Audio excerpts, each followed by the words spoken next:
let's have a talk about the incredible case of Jussie Smollett and what it tells us about a left-wing media that is so determined to push a narrative that they lose all sight of the truth. Now, on Friday morning local time, the actor, though, as we will see, not a very convincing one, was convicted in a Chicago courtroom of 5 out of 6 charges brought against him for faking a double-barreled racist and homophobic hate crime against himself back in January 2019. Smollett, then a star of the U.S. TV show Empire, claimed, now, stick with me here, it's a great story, that on a freezing cold night in Chicago, when it was minus 16 degrees in the dead of night, he decided at 2 a.m. to go out to Subway and buy sandwiches. And when he did so, he just happened to have been set upon by 2 racist, homophobic white guys in downtown Chicago wearing MAGA hats who told him this is MAGA country before putting a noose around his neck and splashing him with bleach. For real. Now, as storylines go, this was more convoluted and preposterous than the latest Marvel movie. And yet, the American, and actually the world media, ate this up with all the gusto of stoned uni students eating unheated Pop-Tarts straight out of the packet. CNN's social media pages ate the story up without an allegedly to be found. The New York Times, too, leaned in hard on the story. The American ABC also pushed the narrative hard, calling it, quote, a brutal attack. They even retailed the claims of the Smollett family that this supposed incident where, again, a couple of white, racist, homophobic fans of a show nobody watches were waiting out on the cold, cold streets of Chicago, pound for pound one of the most reliably Democrat cities in America, to deliver a beatdown to Jussie Smollett. As Joe Biden would say, come on, man! Oh, and speaking of Joe Biden, Sleepy Joe woke up from his slumber long enough to tweet his support for Smollett, saying at the time, "What happened today to Jussie Smollett must never be tolerated in this country. We must stand up and demand that we no longer give this hate safe harbor, that homophobia and racism have no place on our streets or in our hearts. We are with you, Jussie." End of tweet, as Biden would say.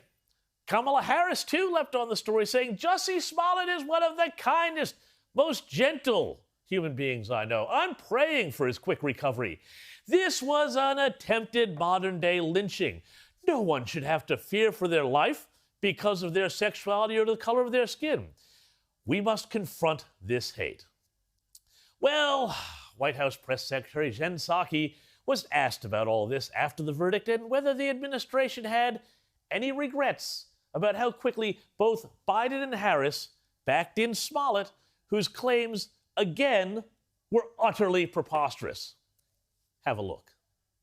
I would say that we respect the jury's decision. Lying to the police, particularly about something as heinous as a hate crime, is shameful.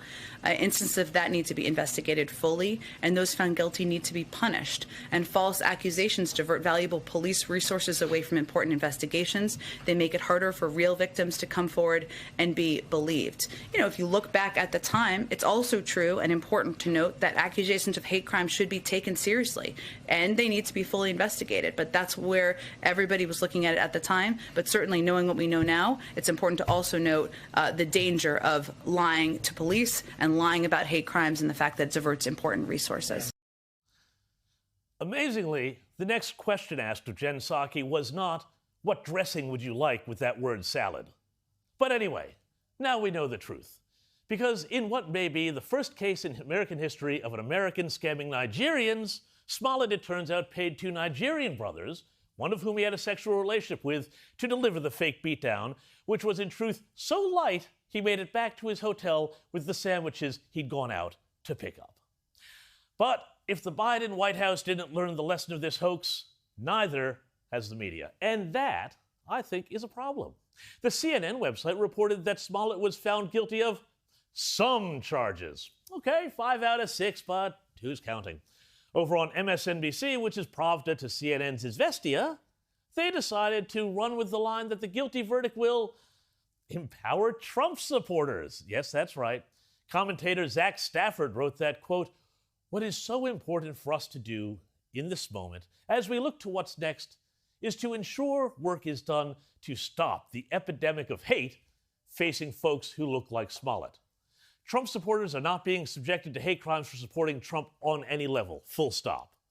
Amazingly, he also had the audacity to conclude that Trump is an expert in gaslighting America. And if we continue to allow the Smollett case, no matter where one stands on it, to detract attention from everyday people impacted by hate in this country, it would be the greatest gaslight moment of all, and a signal of more to come. My friends, that is an act of such gaslighting, that is to say, convincing people of an unreality for your own manipulative ends, that it has its own carbon footprint. The line is not that it was bad that Smollett lied, full stop. No, for the left, it is that the really bad thing here is that Trump and his supporters, and really anyone with half a brain who read the details of the case, turned out to be right. So, why is this important? Well, functioning democracies like the US and Australia need a media that people trust. Yet, look at these numbers from the Gallup poll. They found that 31% of independents and just 11% of Republicans now say that they trust the press in the US. I suspect you'd find similar numbers here, though thankfully there are fine outlets like this one to help bring the numbers up somewhat.